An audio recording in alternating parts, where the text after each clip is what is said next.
আওয়ামী লীগ আর বিএনপির মধ্যে তফাৎ ছিল এক জায়গায়। আওয়ামী লীগ আর বিএনপির মধ্যে এক জায়গায় তফাৎ। আওয়ামী লীগ ক্ষমতায় আসলে আলেম সমাজের মাজার মধ্যে রশি লাগে। আওয়ামী লীগ ক্ষমতায় আসলে মসজিদের ভিতরে শুক্রবারে জুমার নামাজের সময় ইমাম সাহেব স্বাধীনভাবে খুতবা দিতে পারে না।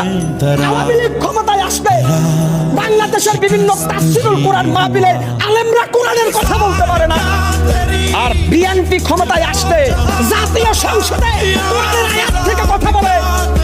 বিএনপি ক্ষমতায় আসলে বাংলাদেশের প্রত্যেকটা জেলায় মানুষ কোরআনের পক্ষে সোচ্চার কণ্ঠে কথা বলতে পারে। বিএনপি ক্ষমতায় আসলে এদেশের কোনো আলেমকে জেলখানায় যেতে হয় না। বিএনপি ক্ষমতায় আসলে এদেশের রাম বাম নাস্তিকরা কোরআনের বিরুদ্ধে কটূক্তি করার সাহস পায় না। বিএনপি ক্ষমতা আসলে বিশ্ব নবীকে অপমান করার সাহস এই মুসলমানের দেশে কেউ দেখাইতে পারে না। কেন আজকে বিএনপির নামে প্রপাগান্ডা?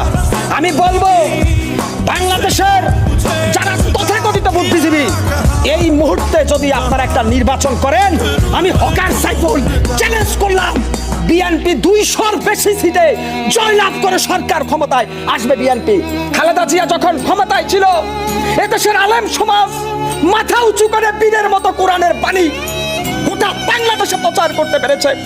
যখন খালেদা জিয়া রাষ্ট্রের প্রধানমন্ত্রী ছিলেন, তখন তিনি র্যাব গঠন করেছিলেন।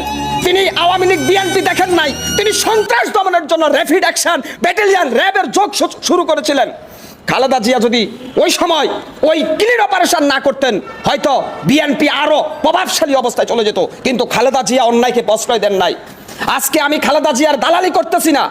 আমি বলবো, খালেদা জিয়ার চিকিৎসার জন্য বারবার বিদেশ যাওয়ার জন্য চেয়েছেন, কেন উনাকে হাসপাতালে আর জেলখানায় আটকে রেখেছিলেন?